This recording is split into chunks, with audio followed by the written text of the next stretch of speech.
Thank you very much. I want to begin by honoring the First Nation people on whose traditional lands we are gathered here today.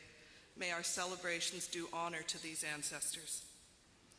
Esteemed colleagues and leaders, family and friends, some of you long-suffering, I'm sure, of the graduates, and the most important people here today, the graduates. Thank you for the honor of this award and the privilege to speak to you today. And be reassured, I will only be here for 5 minutes. Some time ago, while planning my fall classes and updating the readings, it suddenly occurred to me that many of my students would be teaching people who might work and would certainly live in the 22nd century.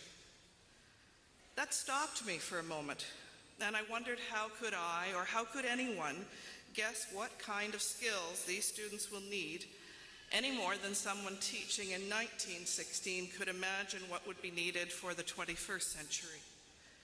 How do we prepare people for this uncharted territory? How do we, in the words of one saying, do today what will be good for tomorrow? When my kids were young, they'd come home from school and I'd ask them, did you learn anything new in school today? And as you can imagine and may have experienced, that was a given to stop the conversation in its tracks. But one day, for whatever reason, I asked instead, did you ask any good questions today? I can't tell you how profoundly that changed the conversations in our house and how it reframed both my kids' perceptions about school. Did you learn anything new is about knowledge, but we no longer live in a knowledge economy. Knowledge is free and it's everywhere. Certainly, we need to learn to use it and question it wisely. I've said in the past that instead we are now in an adaptability economy, with both individuals and organizations needing to be able to rapidly reinvent ourselves. But I've actually come to think that adaptability is too reactive, that we need to be able to anticipate the writing on the walls. Rather than reactivity, we actually need its anagram.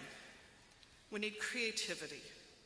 Did you ask any new questions is about inviting the kind of imagination and creativity that we do need to prepare us for the 22nd century.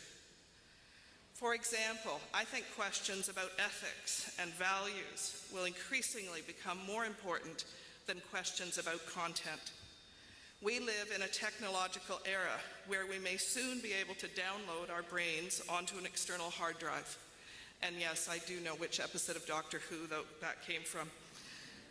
In an era in which we have robotic cars, and believe it or not, may have robotic teachers, and I've seen a prototype at a conference, sad to say, we need to pose questions that get at the heart of ethical issues and philosophical conversations about what it means to be human. And by the way, as graduates in the social sciences, humanities, and education, you are likely to be the ones posing those very questions.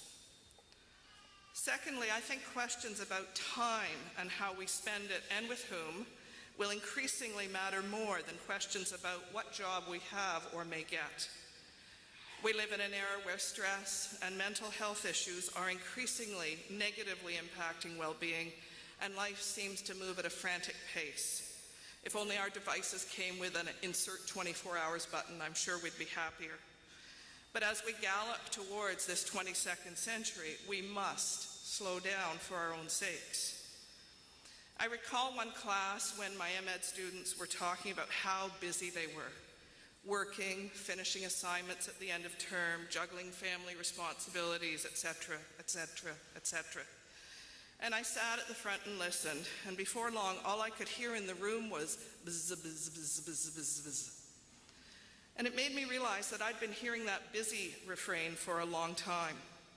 People no longer respond to, how are you today, with fine. They respond with, I'm busy. I thanked the class for helping me with the decision. I was no longer going to say, I'm busy.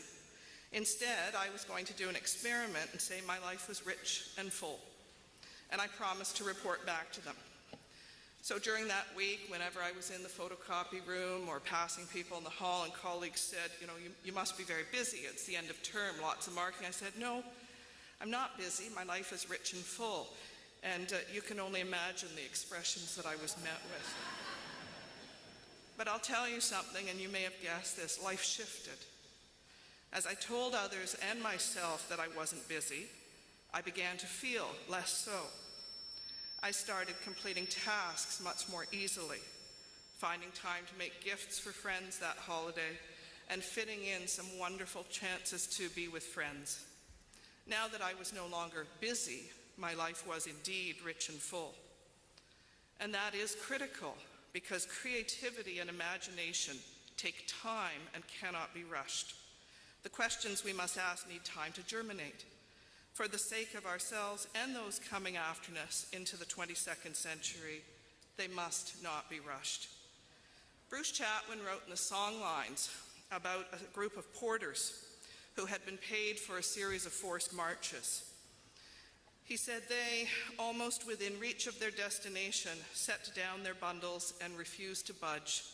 No amount of extra payment would convince them otherwise.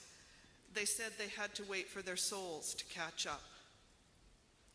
I want to finish by congratulating you on your convocation. And my wish for you is that you use your degree wisely, that you continue to ask good questions, that you do today what will be good for tomorrow, that you creatively imagine the future, that you not be rushed, and that your life indeed will be rich and full. Thank you.